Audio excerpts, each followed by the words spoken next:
Hello and welcome to Buddi News Roundup. We have lost pet scams, a judge ordering no more pets ever, a stolen puppy that got returned, a wacky pet name contest, and a kitten that gets out of a sticky situation. With me always are Nathan and Leila. Hello. Hello, hello. All right, let's get to it. Let's get to our stories. All right. I thought we'd start off with something fun. So they had a wacky pet name contest, and some of the front runners are amazing. So here we go. If you thought you've heard every wacky pet name imaginable, well, think again. Nationwide Pet Insurance is back with its annual Wacky Pet Name celebration with a new class of names that are fun, creative, and may have you wondering how in the world their owners actually came up with that. Honestly, Fox Soul's Leila Kamanah joins us now in studio with a look at who's competing for the top title, including one of Portland's very own. Hi, Leah. Good morning, Kim and Shauna. This is Munchie McPurrytoes, a 2026 Wacky Cat nominee. And before I get to some of the other nominees, Kim and Shauna, my favorite part about these is learning the story behind the name. So according to Morgan, Munchie's mom, Munchie is a nickname for Munchkin. And then McPurrytoes comes from the fact that she purrs like an engine every time she snuggles up, and she loves snuggling. So she wanted something to capture her loud, reliable purr. I think she nailed it. Now here's a look at the rest of this year's finalists, and I gotta tell you, Munchie McPurrytoes got some competition. Nationwide says this year's list showcases imagination across dogs, cats, and a range of exotic pets, including a pigeon, a bearded dragon, and a rabbit, with names falling into a few standout categories, including pop culture wordplay, food-inspired fun, chaos energy, clever and brainy names, and formally ridiculous titles. I think my personal favorite, other than Munchie McPurrytoes, of course, include Cheddar Big Booty Cheeseburger and Catatouille. Stop. Big Booty Cheeseburger. Now that's a name. Love it. In general, I've noticed that cats have very elaborate names, usually three names with some sort of suffix and or prefix, like Doctor, Junior at the end. And then dogs are just like, oh, this is Gus, or this is, Furry McNibbletoes. This is Joe. Or what. Yeah. This is Joe. So, Yeah. but love it. Love that Nationwide Pets is doing a contest for it. I think it's a lot of fun. My favorite name was the German Shepherd General Chaos, because I can only Oh, it's good. imagine. Yeah. Only imagine. I used to have shepherds long time ago, and they generally are like the best dogs, but they do like to bring some chaos every now and then to keep you on your toes. Love the idea. Super cute. And yeah, I agree with Ryan. The cats always have the big, elaborate four names with the third and the Mr. and all the jazz. So fun. Yeah. I thought the one that I saw in the pictures, internet browser, or the dog, I thought that was pretty hilarious. Cute. Different for sure. All right. Okay, we got another story where someone stole a puppy. We have those lately, but at least this one was returned, so it's ends on a good note. A dog that was stolen from the Austin Humane Society is back at the shelter this morning. We told you about little Chico yesterday here on KVU News Daybreak. The Humane Society saying back on Wednesday a woman came in to ask about adopting the puppy. Here's some video. She filled out an adoption application. Staff set her up in a visitation room to meet the dog. She allegedly then put the dog into her purse and left. Yesterday, that woman's friend brought the puppy back with a handwritten apology. The Humane Society says Chico seems to be well overall. The puppy will be checked out by the facility's veterinary team. You're at the Humane Society. You're in a room to visit with the dog, and then you just steal the dog. I don't get it. But I'm glad that this has a happy ending and the dog was returned. I don't understand this story. The Humane Society will give you the dog. Like, I don't. Was it just like she was tired of the paperwork? She's like, I'm done with all this. You're gonna give me the dog anyways. Can I just leave? I mean, but like, here's what I love. She went in with the big giant bag. Like, that was planned. Maybe, she put that yeah. dog in her bag. Like, I I mean, this. I got no I mean, words, man. The Humane what was Society wants you to adopt dogs. Like, they want you to take the dog. And I bet you if you said, I'm really hard on my luck right now, I will take very good care of this dog, but I don't have the $25 or whatever, they would likely give you the dog because they're trying to get these dogs out of their shelter. or like what is in her background where like they run that app and they're like, whoa, we can't let you have a dog. Like, I don't know. That's Oh, wild man. days. In general, this it goes. Leila is a much more of a true crime watcher than I am, but in general, this goes to my adage of don't commit any crimes these days because somebody's going to get you on video. Yeah. There's a camera everywhere you There's breathe. cameras everywhere. There's a camera. So Absolutely. this is a wild one for me, guys. I Yeah. can't even process. Not the crime of the century, that's for sure. No. All right, let's go with kitten gets stuck in vat of glue. It's pretty great.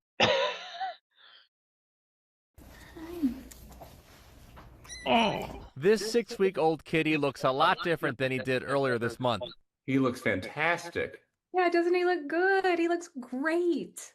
And here's why we keep saying that. A few weeks ago, he was brought into the Humane Society of North Texas, covered head to paw in some kind of industrial glue. We immediately sprung into action. We didn't even ask questions. We're just like, let's go. Longtime staff member Cassie Davidson tells me a good Samaritan brought in this kitty after finding him in a vat of that viscous adhesive, and the medical staff quickly started trying out different solvents. For some reason, canola oil proved to be the best. Bye, guys.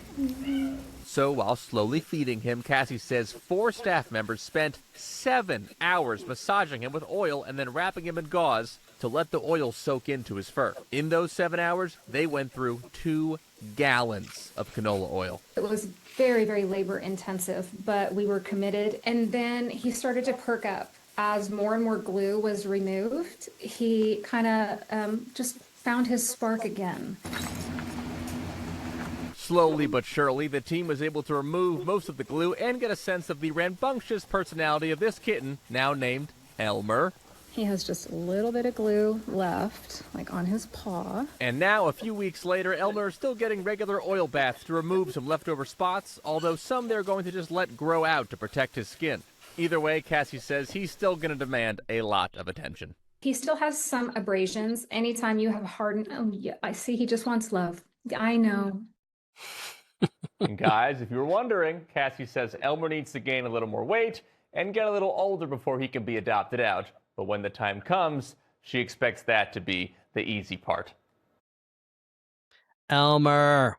Gotta love Elmer. Of course he fell into glue, and I'm very glad that Elmer's okay. And I want to try bathing in canola oil. I'm just gonna throw it out. Sounds fun. Sounds First, a get lot yourself like a with lot some of fun. glue. Right. Well, He's I'm gonna skip the glue part and go adorable. right to the canola oil. I'm not. No emails, please. I'm not going to do that. Yeah. He's adorable. I hope he fell in on accident and someone wasn't being mean, because people do really horrible things to kittens. So I'm going to try and talk myself off of that side. I think he's adorable. What state was this, Nathan? Right I'm here. not sure. Was it Right here? here, Oh, North it's in Texas. It Texas? said. Oh. Bad news for Ryan, because when that cat gets ready for adoption, I will be lined up to grab that little baby. He was so stinking cute. I think it's good news because I have somebody to take canola oil baths with. Then me and Elmer. That's a great idea. Anything to get that cat to my house. Oh, man. Yeah. I didn't realize that was a local story. We'll have to track down to get the update later on. Yeah, my thought was the same thing. Like, there was nothing in the story about how the kitten got into the glue. I wanted to know the backstory. Not a lot of people just have a tub of industrial glue lying around. So was it take your kitten to work day and someone just wasn't paying attention? There's got to be a story there. Maybe somebody was filming a live action like Roadrunner and Wile E. Coyote movie, and they Yeah. just I had hope some not. industrial vat of glue hanging about. Yeah. Yeah, I Just- did know that about the oil gets the glue out, because I have found myself with, glue or something, and it is oil that gets the best. That's the best thing to get the sticky stuff off. Yeah. Interesting. All right, let's go on here. We have a little bit of a sad story, but it's an important lesson about, a danger for your pet in your yard you need to be aware of. So here we go. We have had a dog for 42 years, and now we're scared to get another dog knowing that we have this bug in our backyard. An alarming warning from one Central Texas pet parent. An emerging disease is on the rise in Central Texas caused by a small insect, the kissing bug. If eaten by your pet, it can cause heart damage and even death. KXAN's Eric Hendrickson spoke with one woman who hopes her loss can inspire others to protect their dogs. I tried everything to save Ranger. He, full of energy, very curious, very active, super sweet. He loved and adored me. We were joined at the hip. I'm Becky Roach and live in Austin, Texas. We were very close, and he was just the sweetest, fit in our family. So Ranger had just turned 6 months old when he had his first incident. We went out to play fetch, which was his favorite game. On ball 3, he just stopped, his eyes got big. He just looked at me funny, and he dropped the ball, and he just collapsed. I got him in the back of the car to go to the vet. Our vet, Dr. Fozell, came out to speak to me and mentioned that he was going to test for Chagas. And I remember saying, well, what's that? It's caused by the protozoal parasite T. cruzi, so Trypanosoma cruzi. I'm Ashley Saunders. I'm a veterinary cardiologist at Texas A&M University. The parasite is located in the kissing bugs. Initially, when the parasite gets into the heart muscle, it disrupts the muscular cells. There's no preventative, there's no treatment. The tests showed that Ranger's heart had been significantly damaged by the parasites and that there was no likelihood that he would survive. Some dogs get infected just because they eat a bug. The Chagas bug is active at night, but during the day it nestles down in grass and ivy during the heat of the day. There are some dogs that are more susceptible, and it's usually the younger dogs or the one like less than 2 years old. A&M did offer to put Ranger, and they did put Ranger on their trial drug, but they just could not offer any hope that it would really help. It was Sunday, November 30th, the Sunday after Thanksgiving, and I woke up at normal time. He just laid down on the floor, and I went and got his full bed. He did not seem to be in pain. He just died in our arms. I do not want to alarm, I want to inform. I don't know if I'll ever get over the fact that I could not keep Ranger safe in my own backyard. Very, very sad. Normally we've got happy endings on here. Today we do not. Ranger, my heart goes out to that lady. My heart goes out to poor Ranger, of course, who passed away. But, you gotta be vigilant. Not that there's anything this lady could have done. I'm not saying that, but just, the Chagas bug, there's ticks out there. I know like this year is really bad for ticks. And just always, be looking, be watching your dog if you can when they're outside, seeing what they're getting into, seeing what they're eating, and heartbreaks for Ranger and this lady, though. I'm always crying on this app, Nathan. He's a beautiful, I look like a Malinois, which I think those are just the most beautiful dogs. Yeah. Look, it's like kids. You can't keep them safe 1000% of the time. And I never knew those bugs existed. And all that's going through my head right now is all the stuff that I do. Like we were just talking last night. We do the flea and tick thing only in the heat, right? So it's time. We're going to do that. We do everything we can. And sometimes you just can't. Like you can't control that. And I'm wondering, do I have that bug in my house or in the backyard? And is it also going to do the same thing to cats? Because now I need to go figure this thing out. But horrible story. Sad for her. I feel bad for her. I hope she can get over it and get another dog. Yeah, it's just hard.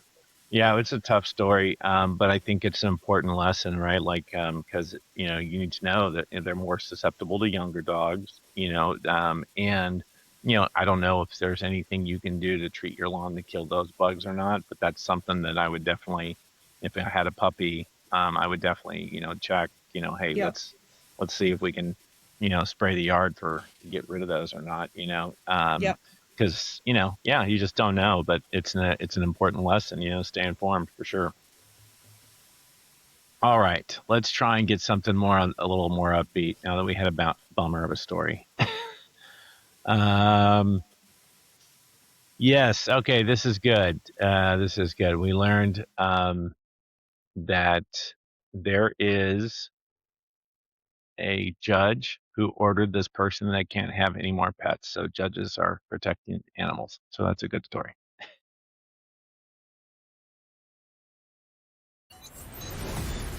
Developing right now at noon, a break in the case after a woman was caught on camera allegedly dumping a litter of kittens at a park in Wilton Manors. Police now making an arrest, and today the suspect appeared in bond court. And Local 10's Christian De La Rosa was right there joining us outside the Broward County Jail in Fort Lauderdale with the details of what happened in court. Lots of people have been watching this one. So much attention on this story. The suspected kitten abuser, I can tell you, was just in court. She's now back in jail here in Fort Lauderdale. Took a look at what we're talking about. It's the surveillance video that, essentially caught her in the act. Police say this is 29-year-old Catherine Luciano walking into a park in Wilton Manors on Easter Sunday, opening a box and dumping those 5 kittens right there. Well, today she was charged with 5 counts of abandoning 5 animals and 5 counts of animal abuse. And her bond was set at $500 per count. Here's some of that court appearance this morning. Take a listen. $500 per count, and that she not possess any animals until future or the court. She has no history, and thankfully, it would appear none of the animals were harmed as a result of this situation. I am ordering that you no longer or don't possess any animals or keep any animals whatsoever. You may have noticed 29-year-old Catherine Luciano right there, the suspect appearing to smirk as the judge was telling her that she could not have any animals in her pre-trial release. You also heard right there the state attorney, the defense, talking about how the kittens weren't her. Well, that's likely because Good Samaritan stepped in once they saw the video, and once they saw the act in real life, they stepped in, they got those kittens adopted, and that is why those kittens today are now safe from harm. We are standing by for the suspect in this case to bond out of jail and ask her one of several questions being, why did she think this was a good idea? Live in Fort Lauderdale, I'm Christian De La Rosa, Local 10 News. New at noon, a special unveiling today for Miami Beach Pride happening this weekend. A crosswalk has been Terrible. I think the judge's decision was just. And, look, if you ever find yourself in this position where you've got kittens, you don't know what to do with them, take them to a shelter, take them to I'm not even going to say, obviously try to take them to a no-kill shelter. But if you don't, if you just don't, if that knowledge is not to you, that's fine. Just take them to a shelter. And, just terrible. I think Judge did the right thing. I think he should have been harder on her. I think it should have been way more of a fine. I think she should go to actual jail. Go to actual jail. And in the jail, she should have to just clean litter boxes for days on end. Like, this is just, people are disgusting. Like, I wish I had some more flowery, nice, positive thing to say, but she should have gone to jail and she should have paid more in fines. And the smirking, I'd love to slap the smirk right off her face. That is unbelievable to me that people do this to animals. Unbelievable. And baby kittens that are completely and totally defenseless. Agreed. There's no words. It's just awful behavior. At least, yeah, it was, the smirk caught me by surprise. I thought of, Game of Thrones, where they make the lady walk through the streets while everyone yells shame and throws fruit at her. I was like, Oh, that let's would, do that. Can we do that? I think shame is underrated. I think shame is appropriate at certain times, and as a people, we can come together and say that's shameful behavior. And she should never, ever, ever be allowed to have another living, breathing thing. Never. Agreed. Never. All right, we have a uplifting story here. After that one, we get to see how pets are good for seniors. So a good story here. Many older adults report feeling lonely and isolated. Yeah, it's really common, unfortunately, but a poll from the University of Michigan finds that having a pet can reduce those feelings and may even improve their health. Dr. Frank McGeorge is here now with a closer look. In the U of M national poll on healthy aging, more than half of adults over 50 say they have a pet or more than one pet. In fact, over 80% report their pets give them a sense of purpose, and that includes the doctor who led the poll. Pets are part of your family for people. And as a healthcare provider or as just a neighbor and human being, I really think a lot more about that and how important these animals are to our overall well-being. Pets bring a wide variety of benefits, says Dr. Preeti Malani. Older pet owners reported their pets help them stick to a routine, remain physically active, feel loved, and more connected to others. But many also said having a pet strains their budget. 31% of the pet owners said that having a pet can strain their budget. And again, that's not surprising, since having a pet means vet bills, means having someone take care of the pet while you're traveling or away, and of course unexpected costs that might go along with having a pet. Dr. Malani says if you're older and considering getting a pet, there are important factors to consider. They should think about a number of things, including their lifestyle and how much activity they might be able to do. Pets require time, and some require more time than others. The other thing that people should keep in mind is what their life might be like in 5, 10, even 15 years, since pets can live a long time. Dr. Malani encourages older adults to talk with their loved ones about planning for pet care in case of a medical emergency or other health problems. And if having a pet of your own might be too much, consider offering to pet sit or visit with a friend's pet to get some animal companionship. Back to you. Okay, Dr. McGeorge, thank you. Love this. We've talked about this on the show many times about pets can be a real lifesaver for older folks. I highly suggest an older pet for an older folk. You don't want to get them a puppy. You don't want to get them kittened, usually because they're kind of decreasing. The person is decreasing in activity. And so you don't want to get them something that's they need a lot of energy, and an owner who has a lot of energy to take care of them. You don't want to get them a breed like a Belgian Malinois will fly around the room and eat up their couch and all that kind of stuff. So usually senior pets pair well with seniors. I think the piece made a good point, though. Make sure the senior can care for the pet and pay for them as well. I loved everything about this story except for the fact that when she said senior, she said over 50. I don't love that. Yeah, I thought that was ridiculous. I mean, come on. I think over 65 50 is the new 30. Okay. I mean, come on. Yeah. No, I was thinking about breed, actually. You mentioned it, Ryan. Like, the breed is, I think, so important. There are, knowing the breed that you're getting and what their personality type is so important. Get a basset hound or something that is going to lay around and not need, like you said, a Malinois or a Shepherd or something like that that's high energy. It's like my father, they got 2 puppies, twin pit bulls, and he's like, we should have just got one because it's a lot to take care of.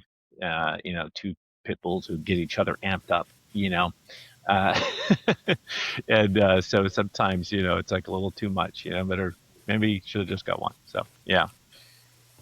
All right. We got a good informative story coming up on a new scam involving pets that the scammers are doing. So something to pay attention to. We're always trying to keep you a step ahead of the latest scams. And this morning, one that tries to take advantage of lost pets. They're targeting distraught pet owners by falsely claiming to have found their lost animals and then demanding immediate payment right before returning them, often through wire transfers, apps, or gift cards. Now, these scams cost Americans nearly $893 million just last year, with over 22,000 complaints. That's according to a recent FBI report. It's awful. And so I really hope that more people will see this so that someone doesn't fall for it, because it's just gut-wrenching. I just think that anyone who would do this is just awful. GMAT's Emma Kay is here. We've asked her to look into what to do if you come across one of these scams. Good morning. Good morning. The first thing many of us do when our furry family member goes missing is to make a post on social media asking for help. It's a great way to quickly alert a wide range of people, but that same publicity can put you at risk for scams. That's because con artists comb through these posts to find their targets. To minimize your chances of becoming a victim, you'll want to keep an eye out for red flags when it comes to the responses that you get to that post. As we mentioned, demand for a cash reward is a big one. Also be suspicious if they can't answer specific questions about your pet. Now, you can protect yourself by verifying information. Demand proof by asking for a new photo of the pet, and if someone calls you claiming to be a vet or shelter, hang up and call the official listed number for the organization and never pay up front.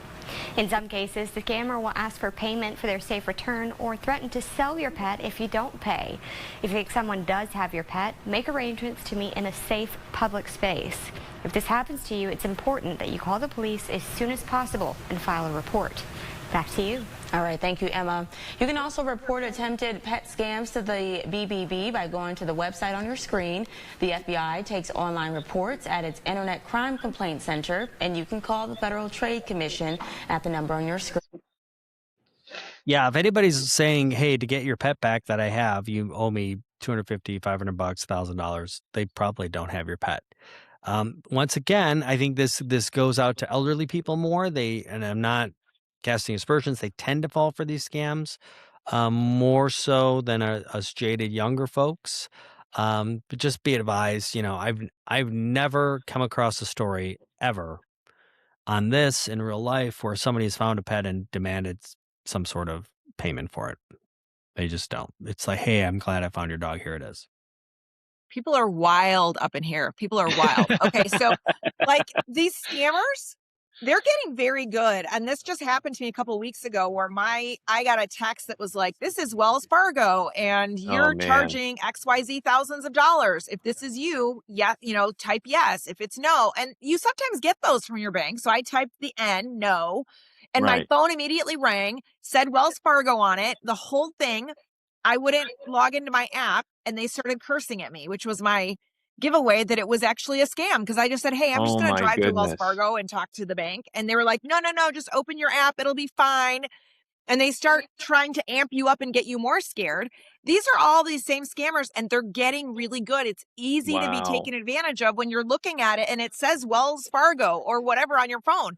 And what a horrible thing to take it to the next level and go after your pet.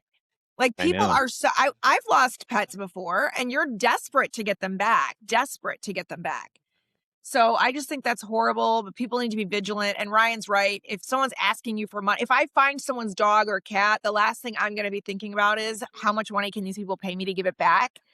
So if you've got that situation, they likely don't have your pet. Yeah. No, good story. Good to be informative. And, even for senior citizens, which we, know is 50 and up. So, we have to really be aware. Thank you for reiterating that. Just that that is I'm not a senior.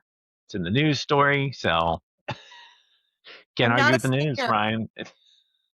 Hey, if the news says it, who are we to argue? Yeah, exactly.